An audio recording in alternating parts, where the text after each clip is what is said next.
ingat ini baik-baik. Setiap Anda mendapatkan cabaran ujian dari Allah Subhanahu wa taala, maka satu, tidak pernah Allah turunkan cabaran kecuali kita mampu mengatasinya. Satu. Dua, tidak pernah Allah turunkan cabaran pada setiap umat kecuali di balik cabaran itu ada solusi termudah untuk mengatasinya.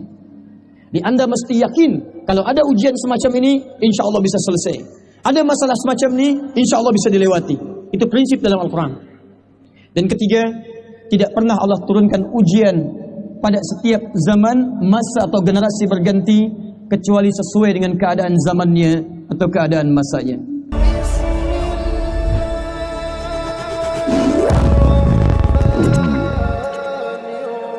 Kalau Allah Subhanahu wa taala menurunkan cabaran pada kita, maka dengan cabaran itu, dengan ujian itu, Allah hendak menguji kita semua. Siapa di antara kita semua yang bisa meningkatkan amal soleh dengan hadirnya cabaran itu? Maka dikuatkan dari Quran surah ke-67 dari ayat kedua sampai dengan ayat ketiganya. Perhatikan kalimat Allah Subhanahu wa taala setelah membuka dengan kalimat tabarakalladzi biyadihil mulku wa huwa ala kulli syai'in qadir. Perhatikan kalimatnya, huwallazi khalaqal mauta wal haya liyabluwakum ayyukum ahsanu amala. Satu. Dialah Allah yang mencipta kehidupan. Dialah Allah yang mencipta bahkan kematian. Apa tujuan ujian kematian dan kehidupan itu? Tiada lain liyabluwakum ayyukum ahsanu amala. Dengan didatangkannya kehidupan itu dan segala aktivitas kita saat hidup, juga dengan kematian yang menghadapi setiap manusia akan kembali kepada Allah. Perhatikan kalimat Qur'annya, liyabluwakum ayyukum ahsanu amala. Dengan semua ketentuan Allah itu, Allah hendak menguji siapa di antara kita yang bisa meningkatkan amalnya di hadapan Allah Subhanahu wa taala. Jadi mohon maaf jika ada di antara kita mendapatkan satu ujian berupa musibah misalnya. Sakitkah itu? Ataukah ada kecelakaan menimpa? Atau ada kesenangan yang dirasakan bertambah harta, bertambah jabatan atau kedudukan? Atau bahkan mohon maaf bertambah amal saleh kita di hadapan Allah Subhanahu wa taala? Tiada lain semua itu adalah ujian dari Allah Subhanahu wa taala untuk menguji setiap kita apakah dengan cabaran itu meningkat amal saleh kita di hadapan Allah Subhanahu wa taala. Apakah saat sakit Anda bisa mengucapkan kalimat istighfar? Apakah saat berjaya Anda bisa bersyukur di hadapan Allah Subhanahu wa taala? Apakah saat diuji Anda bisa bersabar di hadapan Allah Subhanahu wa taala? Maaf, bagaimana Anda bisa diketahui meningkat amal salehnya jika tidak diberikan ujian kepada Anda? Bagaimana Allah bisa mendengar istighfar Anda kalau tidak diberikan ujian dalam hidup Anda? Bagaimana Allah bisa melihat syukur Anda kalau tidak diberikan ujian berupa harta kepada Anda seluruhnya? Jadi kalau ada seseorang diuji tidak meningkat amal salehnya, maka ada yang belum lulus dalam ujiannya di hadapan Allah Subhanahu wa taala. Satu. Dua, saya agak cepat. Allah memberikan ujian kepada kita. Cabaran-cabaran diturunkan dalam hidup kita. Ternyata Masya Allah, dengan cabaran itu Allah hendak menghantarkan kita ke surga terbaiknya. Karena mustahil kata Al-Quran, seorang hamba bisa masuk ke dalam surga jika tidak diawali dengan cabaran-cabaran dalam kehidupannya. Quran surah kedua Al-Baqarah ayat 214, paling kanan sebelah bawah di mushafnya. Kita baca ayatnya, kemudian kita sandingkan dengan Quran surah kedua Al-Baqarah ayat 155 dengan detailnya. Lalu kita lihat saat kita memasuki surga dan disebutkan dengan kalimat itu di Quran surah ke-13 ayat ke-24-nya. Perhatikan kalimat Qurannya surah kelas kedua Al-Baqarah ayat 214. Am hasibtum an tadkhulul jannata walamma ya'tikum mathalul ladzina khalaw min qablikum massathumul ba'sa wad-dharra wazulzilu hatta yaqula ar-rasul wal ladzina amanu ma'ahu mata nasrullah ala inna nasrallahi qarib. Am hasibtum an tadkhulul jannah? Apa Anda duga begitu mudah Anda bisa masuk ke dalam surga? Walamma ya'tikum mathalul ladzina khalaw min qablikum. Sementara Allah belum uji, belum Allah cabari kalian seperti umat-umat lalu yang dijamin masuk surga mendapatkan ujian dan cabaran dari Allah Subhanahu wa taala. Perhatikan Sayyidina Bilal bin Rabah radhiyallahu taala anhu. Kata Nabi, beliau ahli surga.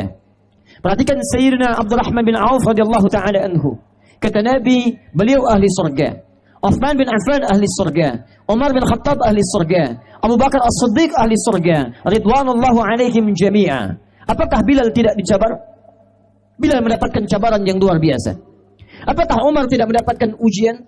Umar diuji, Abdurrahman bin Auf diuji, Uthman diuji, Abu Bakar diuji. Ternyata semua orang yang ahli surga, kata Allah, mendapatkan cabaran dalam hidupnya untuk mengantarkan dia ke surga dengan cabaran itu.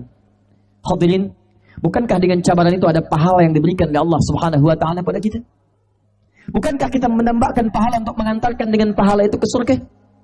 Perhatikan baik-baik.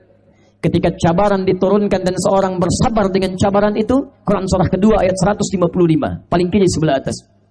وَلَنَبْلُوَنَّكُمْ بِالشَّيْءِ مِنَ الْخَوْفِ وَالْجُوعِ وَنَقْصٍ مِنَ الْأَمْوَالِ وَالْأَنْفُسِ وَالثَّمَرَاتِ وَبَشِّرِ الصَّابِرِينَ.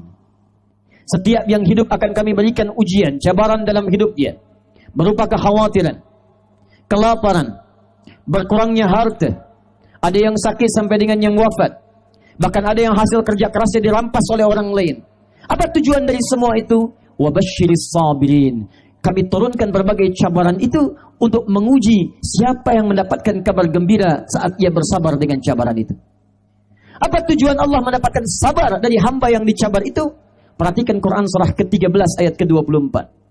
Saat Anda insya Allah memasuki surga, kemudian mengajak orang tua Anda, pasangan-pasangan Anda, anak-anak keturunan Anda, disambut oleh para malaikat di pintu surga, kalimat pertama yang mereka ucapkan, Salamun alaikum bima sabartum. Salamun alaikum bima sabartum. Selamat Pak Cik, selamat Mak Cik, selamat Tuan dan Puan, selamat untuk keluarga besar, silakan masuk surga, karena Anda telah bersabar ketika diberikan cabaran saat di dunia. Kalimat malaikat ketika menyambut Anda di surga, itu kalimat ucapan selamat karena Anda bisa bersabar menghadapi cabaran di muka bumi ini. Jadi ketika Allah menguji Anda lewat cabaran, itu sesungguhnya bukan ingin merendahkan Anda, bukan ingin membuat Anda sulit dalam kehidupan. Sebaliknya, ketika Allah memberikan cabaran bagi kehidupan kita, sesungguhnya Allah sedang mempercepat jalan kita ke surga. Boleh unjuk tangan siapa yang mau masuk surga? Masya Allah. Inilah orang-orang yang mau dicabar oleh Allah Subhanahu wa ta'ala. Tayyib. Coba pilih dua ya. Satu, tidak ada cabaran, hidup Anda tanpa cabaran, tapi tidak masuk surga.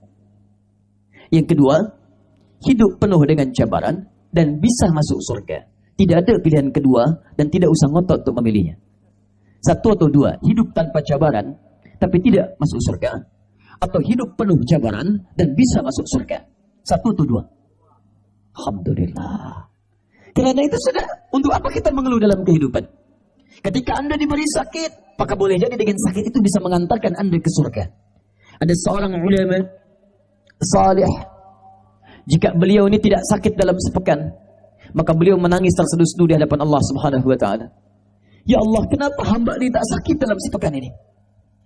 Kawannya heran bertanya kepadanya, kenapa ya Syekh, Anda malah menginginkan sakit sementara orang menginginkan sehat? Kata alim ini, tidakkah engkau mendengar kalimat Nabi SAW bahwa pada satu penyakit itu ada ampunan Allah Subhanahu wa ta'ala? Bukankah ketika seorang sakit dia sering berzikir pada Allah Subhanahu wa ta'ala?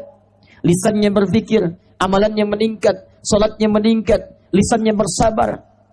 Hamba takut kalau sampai sepekan ini tidak ada sakit, hamba takut selama sepekan berbuat dosa dan tidak diampuni oleh Allah Subhanahu wa ta'ala. Perhatikan, ada ulama diberikan sakit, dia bersyukur kepada Allah Subhanahu wa ta'ala. Jadi konsep yang kedua, fitrah yang kedua, tujuan Allah menurunkan cabaran bagi kehidupan manusia, selain untuk membangkitkan amal soleh kita, juga untuk cepat memantarkan kita ke surga insyaAllah. Bisa dipahami sampai sini? Tayyib. Apa firman Allah dalam Quran?